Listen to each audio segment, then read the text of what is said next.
that advised the U.S. Department of Agriculture in creating standards for the USDA organic seal. He'd also started a grain cleaning plant and flour mill that had been pioneers in premium whole grain, along with a wind farm Matt had shown me on his computer. And Bob was most famous as the entrepreneur behind kamut wheat, an ancient grain that had gained worldwide popularity for its sweet, nutty flavor and health benefits. As I clicked through a series of stories about Bob, I found that he was a difficult guy to pigeonhole. He had won a Lifetime of Service Award from the Montana Organic Association, but he had also served on the Wheat Committee of the American Farm Bureau, a mainstream farm organization distrusted by most organic advocates for its ferocious support of feedlots and genetically modified organisms, or GMOs. The U.S. Small Business Administration had named him Small Business Exporter of the Year for Montana in 1995. But most of the stories I found lauded him as a champion of the local economy. He had a Ph.D. in plant biochemistry from the University of California, Davis, but he had spent his entire adult life far removed from academia, on a remote farm about 70 miles south of the Canadian border. Most surprising to me, though, was his political affiliation. I had been referred to this eccentric entrepreneur by one of the most politically savvy Democratic staffers I knew, but Bob was identified in multiple news stories as a registered Republican. I tried to think of a delicate way to ask my boss about our office's relationship with his politically conservative neighbor, not wanting to commit a major faux pas just a few months into my tenure on the Hill.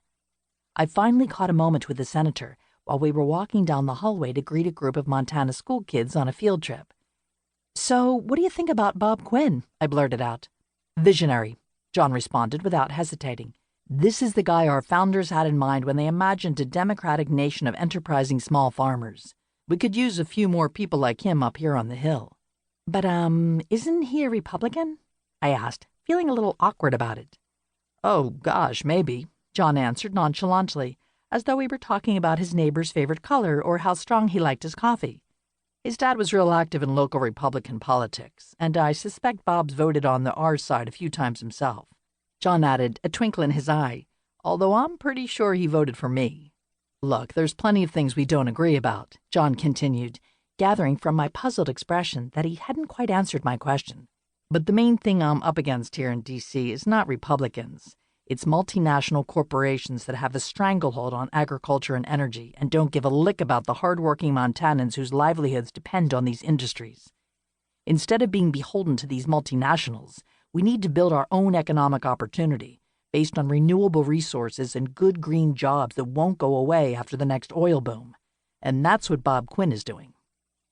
3 years later, in the summer of 2012, I came back to my hometown in Missoula, Montana. I was now a graduate student working on a dissertation about the roots of the state's booming organic farming sector, which had grown to become one of the largest in the nation. Early in my research, I contacted the foremost scholar on the subject, a University of Montana professor named Neva Hassanen. To my delight, Neva invited me to come over for tea in her backyard. I showed up on a sunny July afternoon with notebook in hand, a rural sociologist and bastion of progressive organizing in tie-dyed and peace sign-waving Missoula. Neva was as exuberant as the unruly cascade of curly dark hair that tumbled over her shoulders and down her back. She spoke with great admiration about the diverse farmer-to-farmer groups with whom she had conducted her dissertation research in Wisconsin, including members of a women's network who were reshaping the gender dynamics of their industry. Like her research partners, Neva was committed to making the food system more sustainable and inclusive. Her house was full of canvas farmers' market bags. "I just got back from sabbatical research with Bob Quinn and the Kamut Project," Neva beamed, throwing me for a loop. I tried to imagine a conversation between this flamboyantly progressive professor and the man in the cowboy hat whom I'd first seen in the photo Matt had shown me on the internet. I asked Neva what was so special about Bob's work that she'd chosen to spend her sabbatical studying it. "Most people think kamut wheat is just a heritage organic grain that's high in selenium," Neva continued. "But it's also a business model for a profoundly different economy. Remember 2008, when the price of conventional grain went through the roof and dozens of farmers ditched their organic certification to sell into the conventional market? The farmers growing for Bob's Kamut project stuck with him, and his buyers negotiated their prices to make it work.